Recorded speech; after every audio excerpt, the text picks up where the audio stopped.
নোবেলজয়ী বিখ্যাত French journalist Emil জোলা বলে গিয়েছিলেন, ভ্রমণেই নাকি সবথেকে বেশি বুদ্ধিমত্তার বিকাশ ঘটে। এবং ড্যানিশ লেখক হান্স ক্রিশ্চিয়ান অ্যান্ডারসনের মতে ভ্রমণ মানেই বেঁচে থাকা, এবং আমিও তাই মনে করি। আমার আজকের ভিডিওটি হিমালয় পদদেশের কয়েকটি ভিন্ন জায়গা নিয়ে। আশা করি ভিডিওটি আপনাদের সকলের মন কাড়বে। Good morning. আজকে বহুদিন পর ভিডিও, আর আজকের ভিডিওটা একদম অন্যরকম হতে চলেছে। এখন সকাল 7টা বাজে, শিলিগুড়ি থেকে বেরাচ্ছি আমরা 7 অবতার। এখন বেরাচ্ছি এবং সন্ধ্যের মধ্যে আবার শিলিগুড়ি ব্যাক করব। এবং মজার ব্যাপার হলো এটাই, এই সন্ধ্যের মধ্যে আমরা প্রায় 6 থেকে 7টা জায়গায় ঘুরবো এবং সবগুলি হলো পাহাড়ে। তো চলুন, ভিডিওটা একদম স্কিপ করবেন না, আমার সাথে থাকুন, পুরোটা দেখুন ভিডিওটা। বর্ষাকালে পাহাড়ের রূপ কিন্তু কিছুটা আলাদাই। বৃষ্টি, পাহাড় এবং মেঘের সংমিশ্রণে পাহাড়ি মোমো এবং ম্যাগির স্বাদটা কিন্তু একেবারেই বদলে যায়। আমার আজকের ব্লগের প্রথম গন্তব্য হলো গোপালধারা টি এস্টেট। এবং আজকের ব্লগের রোড ম্যাপটা কিছুটা এরকম হতে চলেছে।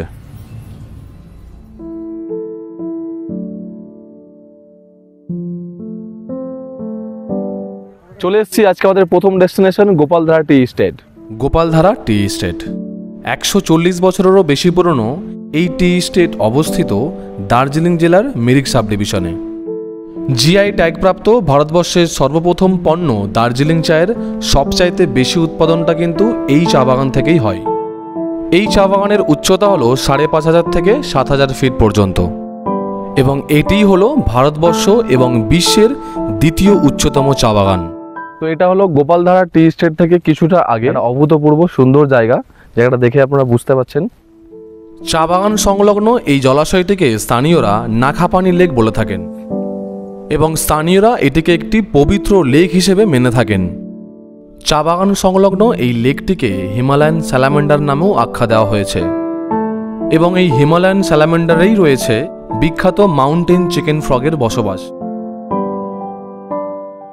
গুড মর্নিং সবাইকে। আমি এখন আছি গুফা পাতাল, এবং যেটা কিনা পড়ছে নেপালে। এই গুফা পাতাল কিন্তু রিসেন্টলি বহু চর্চিত জায়গা, অফবিট ডেস্টিনেশন হিসেবে উঠে এসছে নর্থ বেঙ্গলের একটা ওয়ান অফ দ্য ফেমাস এই মুহূর্তে জায়গা, এবং যেটা কিনা পড়ছে একদম প্রপার নেপালে। গুফা পাতাল অবস্থিত পশ্চিমবঙ্গের দার্জিলিং জেলার মিরিক সাব ডিভিশনের নেপাল বর্ডার লাগোয়া, এবং গুফা পাতালের মেন ভিউ পয়েন্টের অবস্থান কিন্তু নেপালের মধ্যেই পড়ছে। স্থানীয় নেপালি ভাষায় গুফা মানে গুহা। স্থানীয় তামাং সম্প্রদায়েরা জায়গাটিকে একটি ধার্মিক জায়গা হিসেবে মেনে চলেন। তারা বিশ্বাস করেন প্রাচীনকালে তাদের ধর্মগুরু এই জায়গায় বসে ধ্যান করতেন। আবহাওয়া পরিষ্কার থাকলে এইখান থেকে সমগ্র মিরিকের ভিউ, সাথে মিরিকের সৌমেন্দু লেক এবং চা বাগানের ভিউ এখান থেকে ক্লিয়ার দেখতে পাওয়া যাবে। ভাগ্য সুপ্রসন্ন থাকলে দেখা পাওয়া যেতে পারে কাঞ্চনজঙ্ঘারও। ফেব্রুয়ারি থেকে মে মাস পর্যন্ত গুফা পাতালের মেন ভিউ পয়েন্টে বিভিন্ন রকম রঙিন ফুলের বাহার জায়গাটির মাধুর্যতা আরও অনেক বাড়িয়ে দেয়। এবং বছরের এই সময়টিতেই গুফা পাতালে সবথেকে বেশি টুরিস্টের আগমন হয়। বর্তমানে এই জায়গাটি একটি অফবিট ট্যুরিস্ট প্লেস হিসেবে খুবই পরিচিতি পাচ্ছে। আশা করছি আগামী দিনে উত্তরবঙ্গের বাকি ফেমাস ট্যুরিস্ট ডেস্টিনেশনগুলোর মধ্যে এই জায়গাটিও নিজের নাম সমানভাবে সামিল করে নেবে।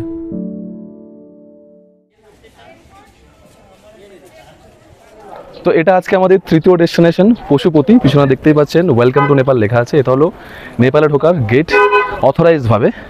শিলিগুড়ি বা উত্তরবঙ্গ থেকে আপনারা যদি কেউ কাঠমান্ডু বা নেপাল যেতে চান, তাহলে এটাই হলো একমাত্র রাস্তা।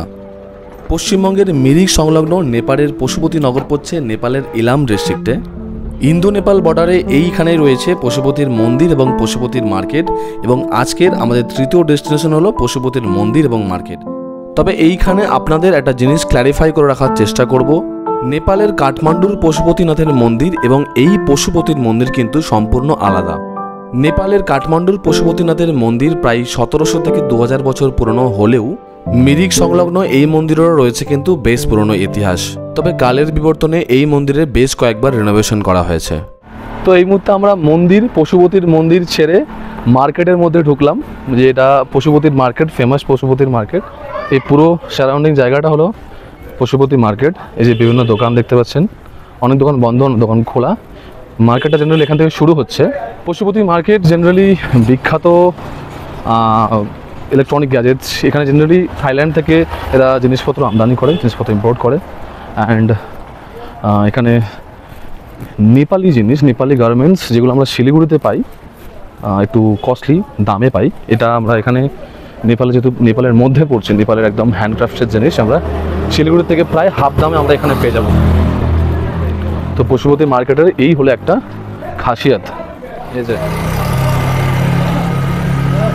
अंकल जी कोस्ट छो। हाँ, फिर आगे हम लोग अंकल जी को याद नहीं है, वो वाला किधर गया? ওই ব্যাগার নেই। এই যে এই ধরনের হ্যান্ডক্রাফটের জিনিসগুলো এখানে বিশেষভাবে ফেমাস, যেগুলো জেনারেলি আমরা শিলিগুড়িতে ডবল দামে পাই, এখানে অনেক কম দামে পাবো। এই হলো পুরো পশুপতির মার্কেট। এই নিচে আরও অনেকটা আছে, দেখতে পাচ্ছেন, কুয়াশা বলে দেখতে পাচ্ছেন না, আমরা আরও একটু এগিয়ে যাবো।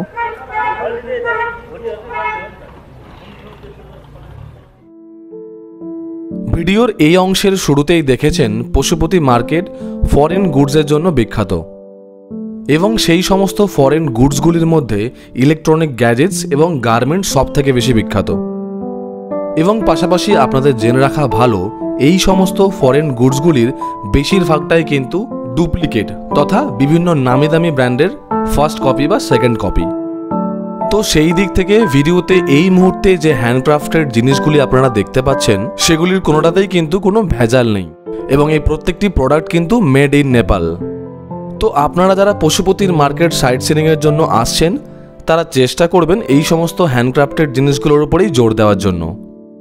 এই সমস্ত হ্যান্ডক্রাফটেড জিনিসগুলির মধ্যে সবথেকে বিশেষভাবে উল্লেখযোগ্য হল নেপালি থাঙ্কা, নেপালি মাস্ক এবং বিভিন্ন হ্যান্ডক্রাফটেড শোপিস। তো পশুপতির ভিতরের নিয়মটা একবার আমাদের বলে দিই। পশুপতির গেটের যেখানে ওয়েলকাম টু নেপাল গেটটা লেখা আছে, ওখানে ঢুকে আপনার অথরাইজ আধার কার্ড দেখিয়ে ঢুকে 300 টাকা করে আপনি ছোট মিনি ওমনি গাড়ি পাবেন।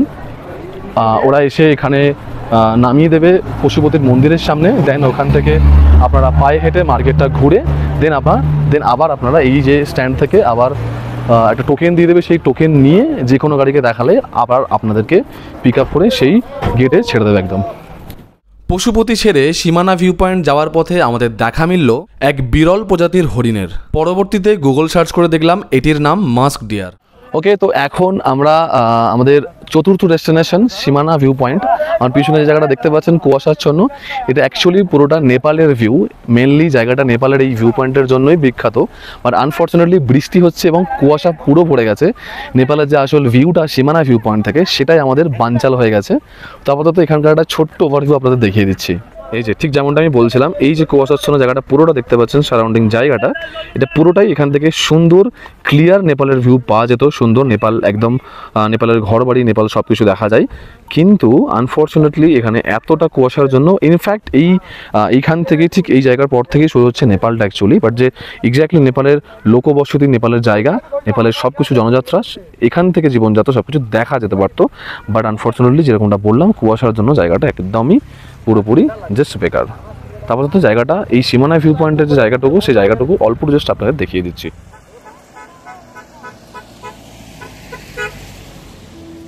পশুপতি ফটক থেকে মাত্র 6 কিলোমিটার দূরে পড়ছে সীমানা ভিউ পয়েন্ট।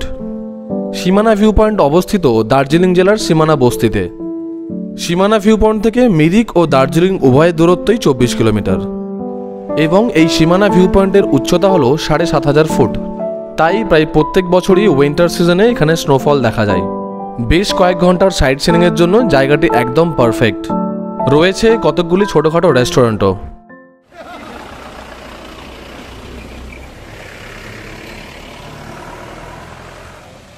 ওকে, তো এটা হলো আমাদের পঞ্চম ডেস্টিনেশন আজকের, লেপচা জগৎ। এবং এই জায়গাটা একটা অফবিট, বহু চর্চিত জায়গা, একটা লেপচা জগৎ।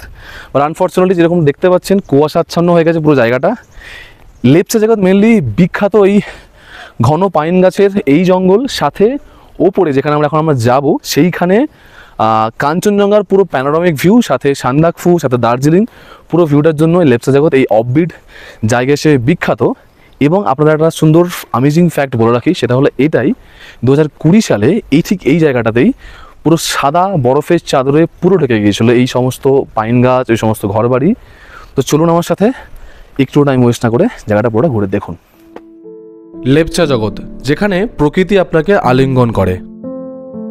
ভাবুন আপনার এমন এক সকাল, আপনি আপনার হোমস্টে থেকে বেরিয়ে ঘন পাইন বনের মধ্যে দিয়ে ভোরের স্নিগ্ধ বাতাসের গন্ধ নিয়ে এবং পাখির কিচমিচ ডাক শুনতে শুনতে কুয়াশা ভেদ করে 10 মিনিটের ছোট্ট ট্রেক করে এমন একটি জায়গায় এসে পৌঁছালেন।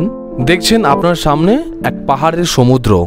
একদিকে পশ্চিমবঙ্গের সর্বোচ্চ শৃঙ্গ সান্দাকফু, আর একদিকে পাহাড়ের রানী দার্জিলিং শহর এবং তার জনযাত্রার কান ঘেঁষে মেঘেদের আনাগোনা। এবং সবকিছু ছাড়িয়ে সোনালি রোদ মেখে স্লিপিং বুদ্ধা না কুচিয়ে তার ঘুম ভাঙাচ্ছেন। পাশাপাশি আপনার যদি ভাগ্য সুপ্রসন্ন থাকে, দেখা পেতে পারেন স্নোফলেরও, এবং অতি অবশ্যই তার জন্য আপনাকে উইন্টার সিজনে যেতে হবে। লেপচা জগতে সর্বশেষ তুষারপাত হয়েছিল 2020 সালে। সুতরাং সব মিলিয়ে লেপচা জগৎ আপনার মন কাড়বেই। ওকে, তো এই হলো লেপচা জগতের ভিউ পয়েন্ট। আমার পিছনে যে জায়গাটা দেখা যাচ্ছে কুয়াশাচ্ছন্ন, এটা হলো কাঞ্চনজঙ্ঘার পুরোপুরি প্যানোরামিক একটা ভিউ পয়েন্ট। তো আজকে আনফর্চুনেটলি একদম যেরকমটা দেখতে পাচ্ছেন কুয়াশাচ্ছন্ন, তাই দুর্ভাগ্যবশত আজকে আমরা কাঞ্চনজঙ্ঘাটা দেখতে পাচ্ছি না। প্লাস এই পিছন দিকে এটা হলো দার্জিলিংয়ের ভিউ পয়েন্ট, যেটাও আজকে দেখা যাচ্ছে না। প্লাস এই ঠিক এই বরাবর হলো সান্দাকফু, ওয়েস্ট বেঙ্গলের সর্বোচ্চ শৃঙ্গ সান্দাকফুর ভিউ পয়েন্ট। তো সেটাও আজকে মাঠে মারা গেল জাস্ট বিকজ এই কুয়াশার জন্য, বাজে ওয়েদারের জন্য। দার্জিলিং থেকে মাত্র 19 কিলোমিটার দূরে রডোড্যান্ড্রন এবং ওক গাছের ঘন জঙ্গলের মাথার ওপর কাঞ্চনজঙ্ঘাকে নিয়ে অবস্থান করছে এই লেপচা জগৎ। এই অভূতপূর্ব প্রকৃতির মাঝখানে আপনি যদি রাত কাটাতে চান, তাহলে তার জন্য রয়েছে অনেক হোমস্টের অপশান, এবং পাশাপাশি পশ্চিমবঙ্গ রাজ্য সরকারের একটি ফরেস্ট বাংলোও রয়েছে। লেপচা জগতে আমি যে হোমস্টেতে ছিলাম তার ডিটেলস আমার ডেসক্রিপশন বক্সেই দেওয়া রয়েছে। আমাদের 6th ডেস্টিনেশন গিদা পাহাড় ছিল, বাট আনফর্চুনেটলি আজকে মহরমের দিন, যেহেতু মহরমের শোভাযাত্রা বেরিয়েছে, তার জন্য আমাদের 6th ডেস্টিনেশন আমাদের কমপ্লিট করা হলো না। তাই আমরা কার্শিয়াং থেকে কিছুটা নিচে নেমে এসে আমরা একটা সুন্দর ভিউ পয়েন্ট থেকে দাঁড়িয়েছি, এবং আজকের মতো ভিডিওটা এখানেই স্টপ করছি। আর আজকে আমাদের 6 থেকে 7টা জায়গা ঘোরার কথা ছিল, 5টা জায়গাতেই স্টপ হলো। তো দূরে ওই দেখা যাচ্ছে গীতা পাহাড়, আর এই নিচে শিলিগুড়ি। তো ভিডিওটা এখানেই শেষ করছি। ভিডিও ভালো লাগলে অবশ্যই কমেন্ট বক্সে জানান, আমার চ্যানেলটিকে সাবস্ক্রাইব করুন। Tata, bye bye.